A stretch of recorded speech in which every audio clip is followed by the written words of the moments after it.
Hola mis queridos amigos, nuevamente con ustedes, su doctor Tigre, el que ronca en esta negra noche neoliberal latinoamericana, sudamericana, ecuatoriana, su consejero de internautas,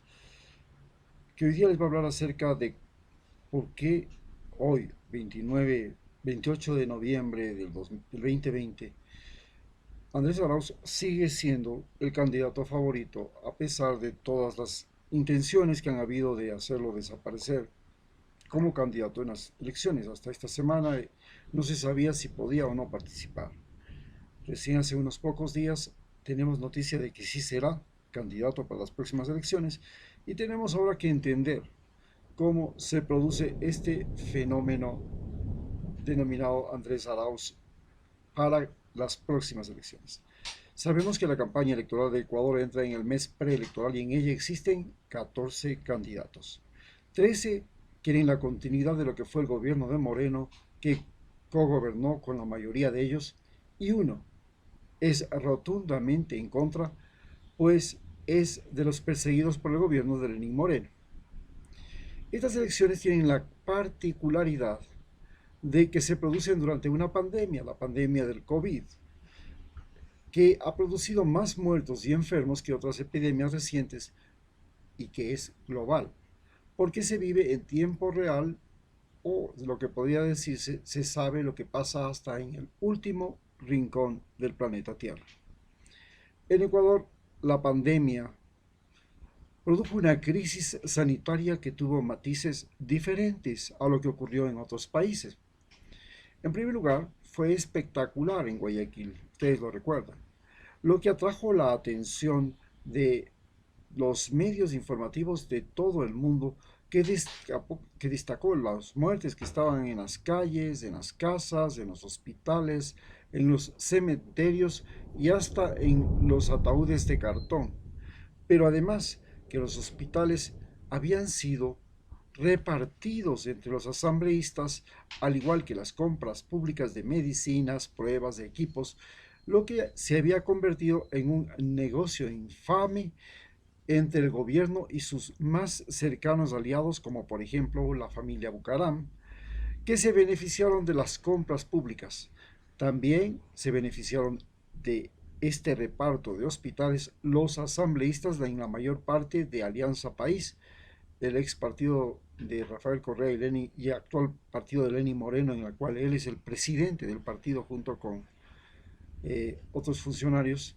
y el uso del temor, la fuerza pública, para callar las protestas que empezaron en octubre del año pasado y que por la crisis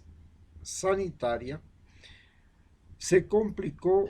con medidas económicas del Fondo Monetario Internacional como la subida de los combustibles, pero además por el incontrolable 9 meses de pandemia, es decir, hasta ahora, en las que estas medidas que en un principio consiguieron el rechazo popular pudieron ser introducidas. Es decir, la protesta realmente de los indígenas no sirvió para nada. Al momento de empezar este mes de diciembre, Ecuador está en una depresión económica que sobrepasa el 9% de su Producto Interno Bruto, complicado por ser un país dolarizado, porque el dólar es su moneda, y es muy inestable también el precio del petróleo. Recordemos que es un país petrolero, que ha multiplicado la pobreza, por lo que el Estado dejó de ser además el principal generador de empleo, de trabajos permanentes, de trabajos temporales, como lo fue en el tiempo de Rafael Correa, desde el 2006 hasta el 2016. Las empresas ahora se supone que tenían que tener la iniciativa privada, pero en su mayoría estas empresas y la iniciativa privada de pequeñas y de gran escala están la mayoría en la quiebra. Quiebras que no han podido ser detenidas, al igual que la pandemia, y las deudas de la población ya no son solo con el banco, con el almacén, los prestamistas, los colegios, las escuelas, las universidades, sino con el Estado por la incapacidad del pago de los servicios públicos y de los impuestos. La pandemia, por otra parte, cambió la forma de estudiar, de trabajar, de comunicarnos, de informarnos, de decidir, lo que cambió el orden establecido. Este orden que hasta fines del año 2019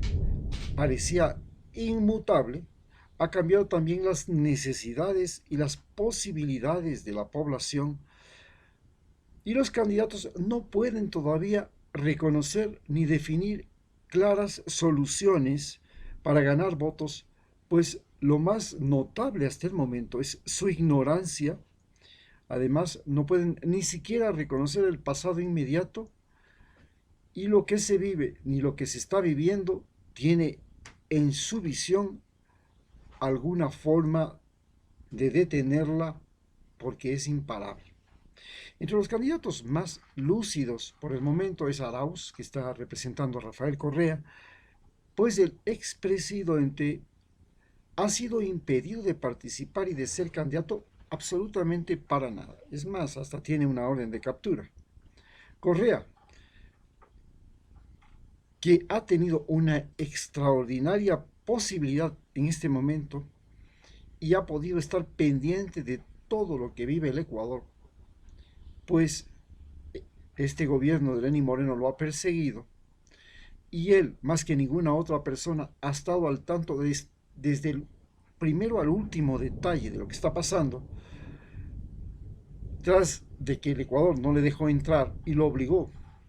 a reevaluar todo lo hecho, y a las personas con las que trabajó en el pasado, pues muchas de ellas le traicionaron, y a recordar la mejor época, aquel periodo comprendido entre el 2008 al 2016, en el que, a partir de una nueva constitución, la disponibilidad de masas ingresos económicos, la renegociación, ¿se acuerdan?, de el precio del petróleo. Y recordemos que antes de él, de cada 5 barriles, uno cogía el Ecuador y 4 se llevaban las empresas petroleras extranjeras. Y también su renegociación de la deuda externa.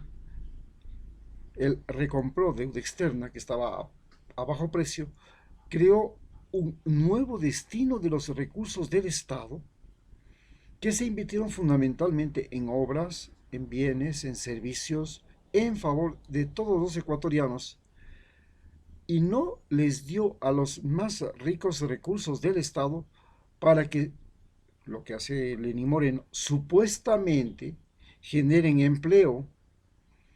como lo que está pasando, y que finalmente ha convertido, por ejemplo, al gobierno de Lenín Moreno en un gobierno sin obras, con desempleo,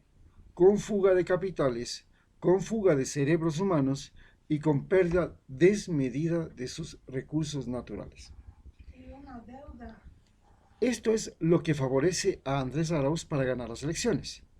El hecho de que en los 4 años Moreno y sus aliados han sido tan malos que hasta nos han dejado una deuda de 20.000 millones de dólares más, hace que en este momento, por ejemplo, la muerte de Maradona nos despierte tristeza y lágrimas, pero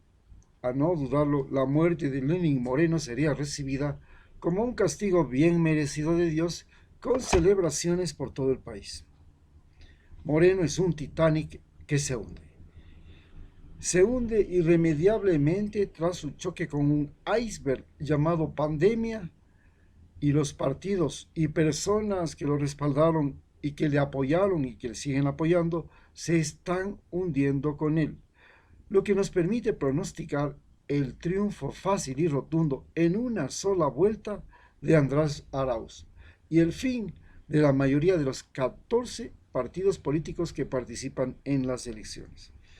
Pero también abre la posibilidad de que Arauz sea un presidente en transición, que convoque a una nueva asamblea constituyente y con ello a nuevas elecciones que puedan dar paso a otra década completa con el socialismo latinoamericano en el poder, o la posibilidad de que otros movimientos nuevos como el ecologismo entren a disputar las elecciones tras los reveses a nivel mundial del viejo conservadurismo, del comunismo, del liberalismo, de los nacionalismos, del neoliberalismo y de los neonacionalismos como el de Bolsonaro en Brasil. Muchas gracias.